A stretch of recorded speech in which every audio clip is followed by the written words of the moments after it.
Greenland, Panama Canal, and Canada all have in common? And why has Trump got a hard-on for them all?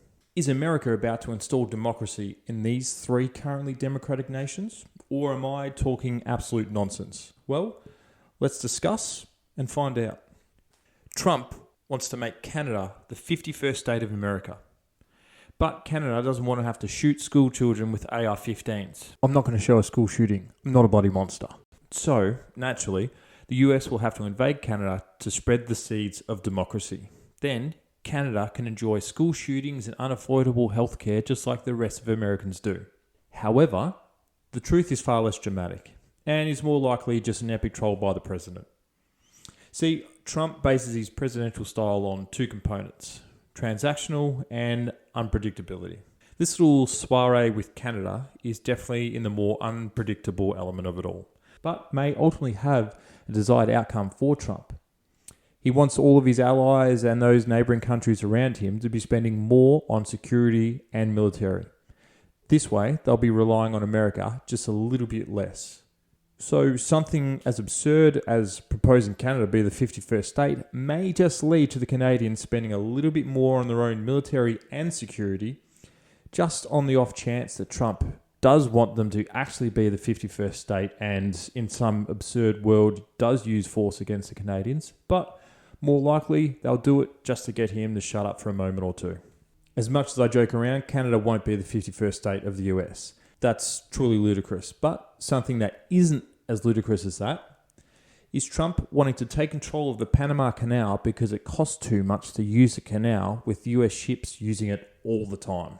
But the problem with this is the Panama Canal is in Panama. Also, basic maths would dictate that if you send more ships through the canal, having to pay each time for each ship, you'll have to pay more but also make more because you are sending more ships through the Panama Canal and they are moving more goods around the world. Basic maths, Donald.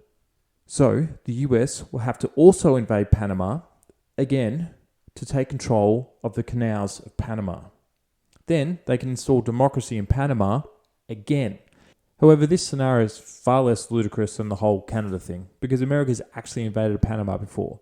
Sure, it was for vastly different reasons, overthrowing Noriega back in '89, who had been in charge of Panama for about 6 years at that stage, and was no longer playing ball with the Americans like he once had been. In fact, the whole saga of US involvement in Panama and the CIA training and funding Noriega is truly fascinating. It's strange to think of how many times the US has trained up someone, funded their whole operation, then had it come back and bite them in the arse spectacularly. Moving on. Despite being built by the US, the canal was handed back to Panama in 1979. It is run by the Panama Canal Authority. This authority sets the prices for using it, but some have claimed, and when I say some, Trump, that it is now being run by the Chinese, and the prices they are charging are just too damn high. But the truth is far simpler than you'd think. Panama, and especially the areas around the Panama Canal, have been in the midst of a drought that has led to a smaller number of ships being able to pass through the canal.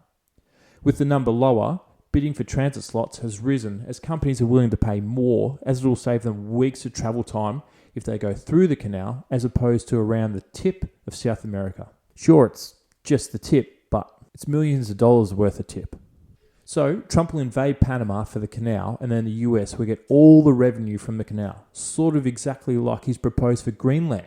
See, Trump wants to buy Greenland to make Greenland his own personal love island for him and Putin. Certainly not the 17.5 billion undiscovered barrels of oil that are currently living there. But Greenland isn't for sale.